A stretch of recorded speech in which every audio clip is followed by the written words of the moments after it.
साल 2022 में 7,45,000 गैर मुल्की अफराद ने बरतानिया का वीज़ा हासिल किया, जो कि ये एक रिकॉर्ड तादाद बताई जा रही है। बरतानिया पहुंचने वाले ज़्यादातर अफराद का ताल्लुक यूरोपियन यूनियन से बाहर के ममालिक से है, जैसे Pakistan, India, Bangladesh, Ukraine, Nigeria वगैरह। UNS की एक रिपोर्ट के मुताबिक 39% लोग एजुकेशन की वजह से, 33% लोग काम की वजह से और 9% लोग दूसरी इंसानी वजूहात की बिना पर UK का वीज़ा हासिल कर रहे हैं।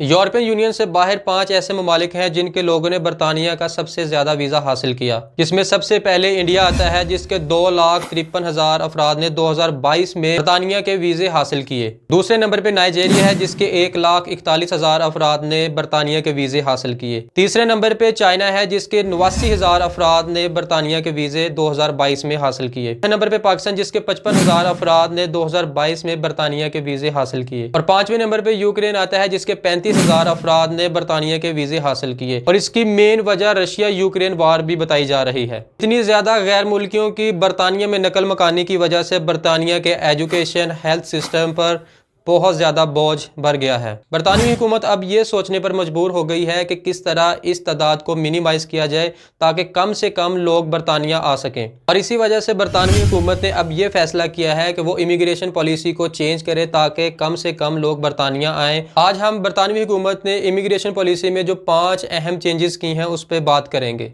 पहले नंबर पे जो बरतानवी हुकूमत ने चेंजेस की है अपनी इमिग्रेशन पॉलिसी में, वो है वर्क वीज़ा, स्पॉन्सरशिप वीज़ा और स्किल वीज़ा में। अगर कोई बरतानवी कंपनी आपको स्पॉन्सर करती है और 38,700 पाउंड से कम आपकी तनख्वाह मुकर्रर करती है, तब ये वीज़ा आपको जारी नहीं हो सकता। साल 2023 तक वर्क वीज़ा में सालाना इनकम 26,200 पाउंड थी, मगर 2024 में इस इनकम को इंक्रीज़ करके 38,700 पाउंड कर दिया गया है। अगर कोई कंपनी आपको 38,700 पाउंड सालाना इनकम फ्राहम करती है या सैलरी देती है, तब आपको ये वीज़ा जारी हो सकेगा। दूसरे नंबर पे है फैमिली वीज़ा। फैमिली वीज़ा में भी चेंजेस कर दी गई हैं।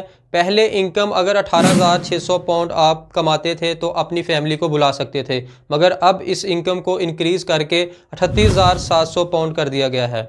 अगर आप 38,700 पाउंड सालाना कमाते हैं तब आप अपनी फैमिली को UK बुला सकते हैं, अदरवाइज़ ये वीज़ा भी आपके लिए नहीं है।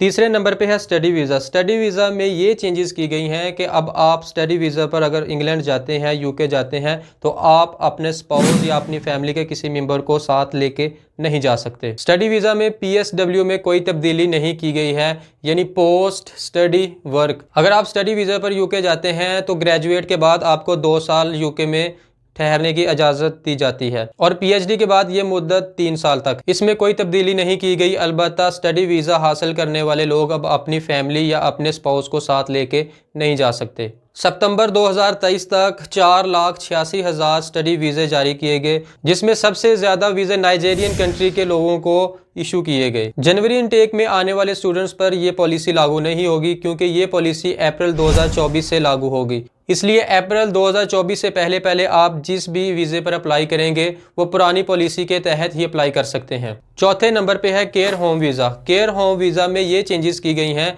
कि आप अब किसी डिपेंडेंट या अपनी फैमिली मेम्बर को UK साथ लेके नहीं जा सकते। 5वें नंबर पे है IHS यानी इमिग्रेशन हेल्थ सरचार्ज। पहले हेल्थ इंश्योरेंस सालाना 624 पाउंड थी, अब इसको इंक्रीज़ करके 1,035 पाउंड कर दिया गया है, जो कि आपको हर साल के अदा करने होंगे। बरतानवी हुकूमत की तरफ से ये फैसले इसलिए किए गए हैं, एक तो हेल्थ सेक्टर पर बोझ पड़ रहा था, दूसरा महंगाई की शरह में बेतहाशा इजाफा हो रहा था। ये तमाम नए रूल्स अप्रैल 2024 से बरतानिया में लागू होंगे। इससे पहले कोई भी वीज़ा आप लेके पुराने रूल्स के मुताबिक बरतानिया जा सकते हैं।